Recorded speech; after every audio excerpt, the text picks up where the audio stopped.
Greetings, I'm Professor K, and in this short video presentation, we're going to take a look at how we can go about building a clean Windows 10 Pro Lab virtual machine using PowerShell.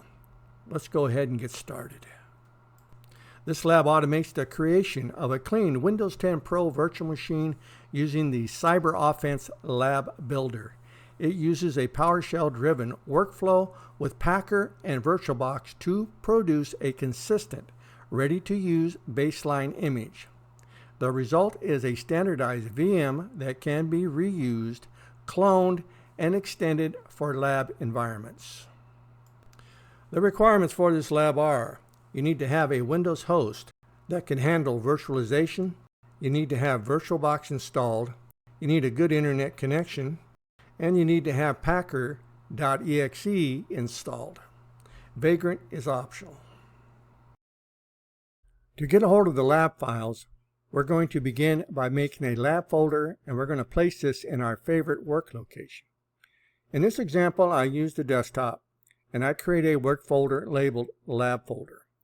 Once I have the lab folder created, I'm going to right-click on the lab folder, and I'm going to select from the context menu Open PowerShell here as administrator.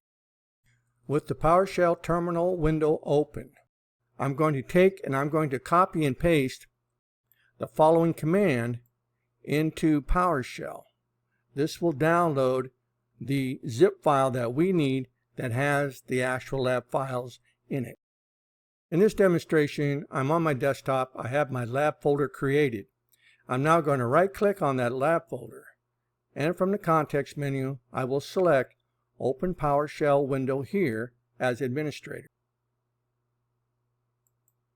At the prompt, I'm going to paste in the curl command that we saw in the lab file. Once everything looks correct, I'm just going to hit enter, and the download begins.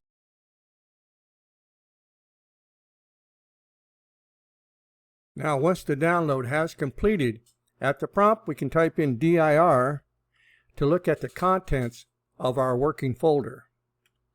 And you'll see that we have downloaded an archive labeled cyberoffense.zip.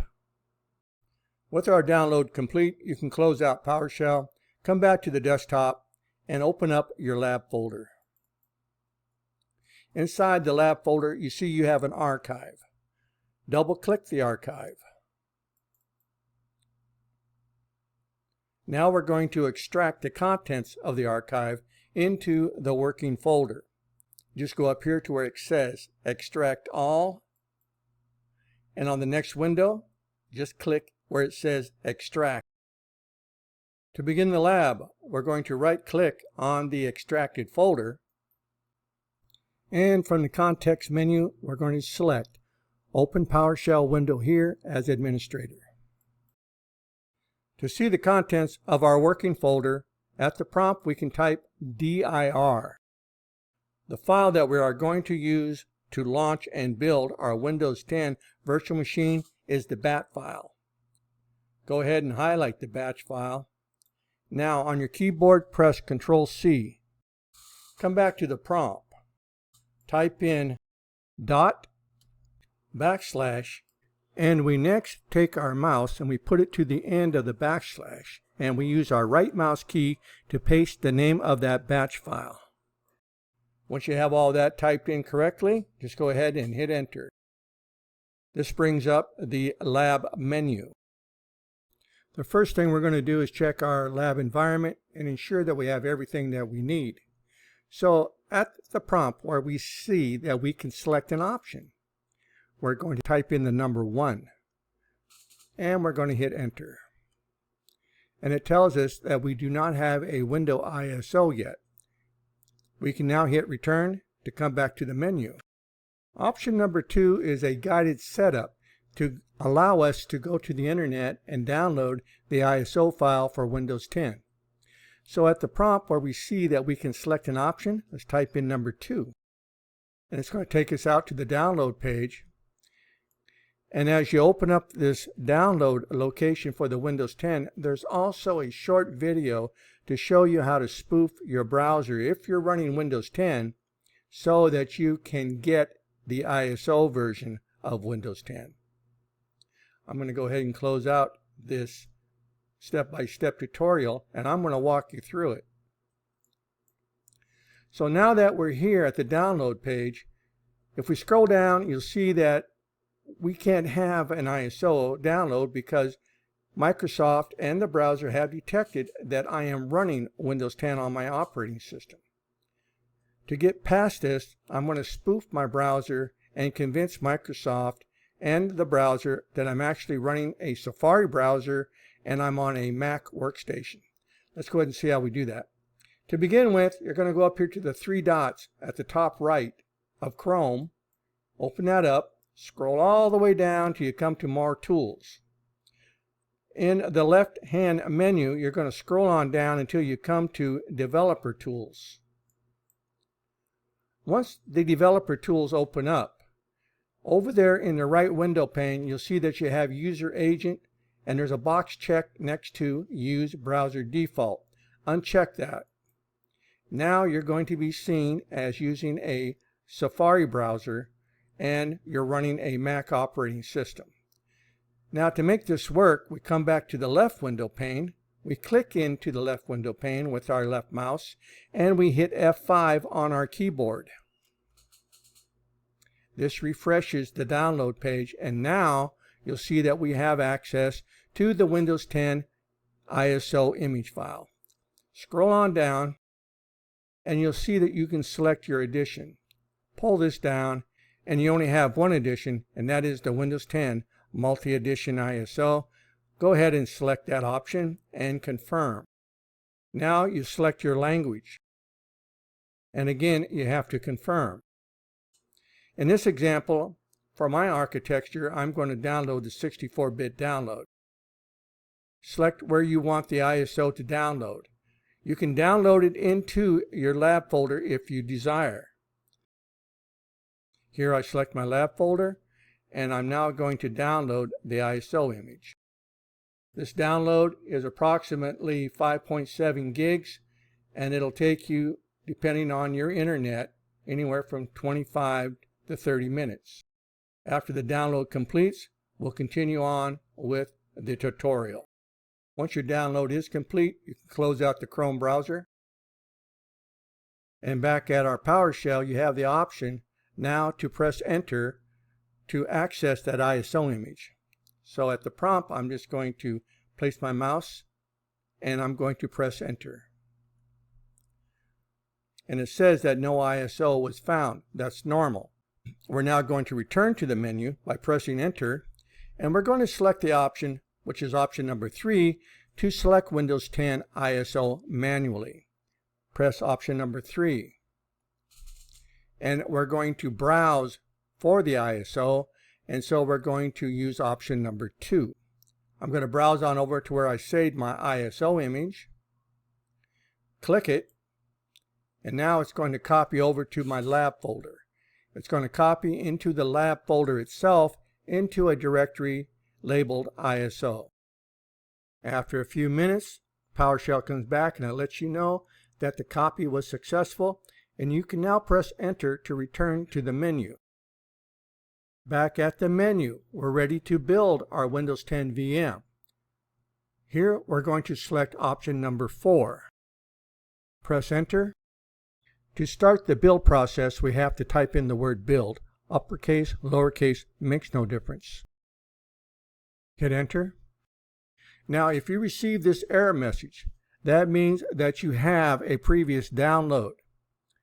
So we're going to go through the steps on how to clear this out.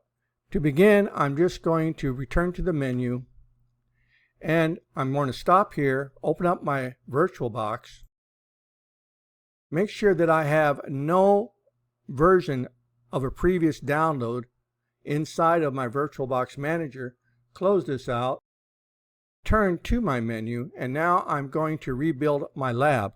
I'll start off with option number 5. I type number 5 in as my option, I press Enter, and it's going to ask me to type in the word rebuild to continue. I hit Enter, and it lets me know that it has cleaned out whatever remnants were left over from a previous build. Now I'm going to hit enter one more time because I'm not ready to build yet. I have to run option number 6. So I'll hit enter one more time and I will return to the menu and we'll type in number 6. And now I type in clean, hit enter, and it's going to remove some old log files. Now I'll press enter to return to the menu.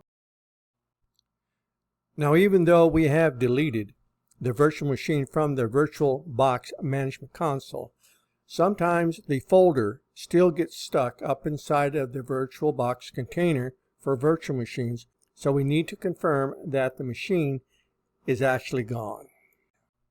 To do this, I'm going to go to the storage location for my virtual machines. I keep it on a separate hard drive so that I don't fill up the disk space on my C drive. My virtual machines are stored on my D drive.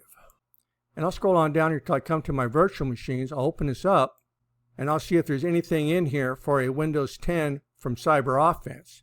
I see nothing in here. I'll close out my File Explorer, come back over here to my option. Now again, I'm going to type in number 4 to build the lab. Now once we press 4, we're taken over to the next screen where we can start the build process. You have to type in the word build, uppercase, lowercase. It makes no difference. Hit enter. And now the build process begins, and it tells you that it's going to take 20 to 60 minutes and to leave this window open. You also have a timer over on the left that is clicking away. Now approximately 15 minutes into the build process, once Windows 10 is fully created and you have a desktop, you'll be given the option to close out the PowerShell and then return to the menu. Right now, Windows 10 is currently being installed as a virtual machine in VirtualBox, and we can see that here. Leave this window open where it says mouse integration. Do not close that, and we'll begin the build process in just a moment. Now once the getting files ready for installation is almost completed, you can go up here to Devices, Expand, and click on where it says Network and Network Settings. Now one thing we don't want to happen is for this machine to go out and talk to Microsoft and start pulling down updates. Defeats the whole purpose. So we're going to pull this down and we're going to select Host Only Adapter. Once you have that done, just click OK. Now you can go ahead and restart. If the mouse gets stuck inside of the virtual machine, you can press your control key on the right side of your keyboard and it will release it. So right now you see that my mouse is stuck inside of the VirtualBox window. To release the mouse, I just press the right control key on my keyboard. My mouse is released. And we'll move the window up just a little bit so that we can see the bottom of the terminal and so that we can watch the information as it rolls along. Some of you may ask the question, well, why don't you just include the ISO with the package? Well, for one reason, it's too big. The other reason is that Microsoft frowns on people distributing their operating systems without a license. So that's against the law, so I don't like to do that. All that does is just get me canceled on whatever file sharing program that I'm using. And the build continues. On this particular machine, the build process takes approximately 12.5 minutes. And we now have a desktop. We can go ahead and close out this warning about the mouse integration. And we can go up to Devices, and we can scroll down to where it says Insert Guest Editions CD Image. Go ahead and click that. And now you can scroll on down here to the Start button or over to your File Explorer. We'll use File Explorer for this demonstration. Click on File Explorer. And again, because we don't have the guest editions, it might be a little flaky. Click on this PC, and at the bottom you'll see that you have the VirtualBox guest editions loaded up. Go ahead and double click it and scroll on down until you come to the version of VirtualBox guest editions you need for your architecture. I'm going to be using the 64-bit. So I'm just going to double click this and I'll say yes to the UAC and the installation begins. Now all I have to do is just run through the defaults. I have nothing else to do. And it only takes a moment. Now it's going to install whatever drivers it has available for Windows 10 and my architecture, but it may not have everything. Now once you're done, go ahead and reboot. Again, if your mouse gets stuck, just hit the right control key. And now that we have the guest editions installed, there'll be no more problem with the mouse getting stuck inside of the VirtualBox window. We can next go back up here to devices, and we can go to shared clipboard, bidirectional, but we also want to click and enable clipboard file transfers. Go ahead and allow that. And I don't believe that drag and drop is going to work, but you can try it by clicking on bidirectional. Enabling the clipboard copy will allow us to copy one file from our desktop and place it onto the desktop of the virtual machine just by right-clicking and selecting paste. That's how easy it is. And you can see by the timer that we did make our time at about 12:10 or so for the completion of our Windows 10 virtual machine. Now all we're waiting for is the 15-minute timer to elapse, and we'll be able to close out gracefully.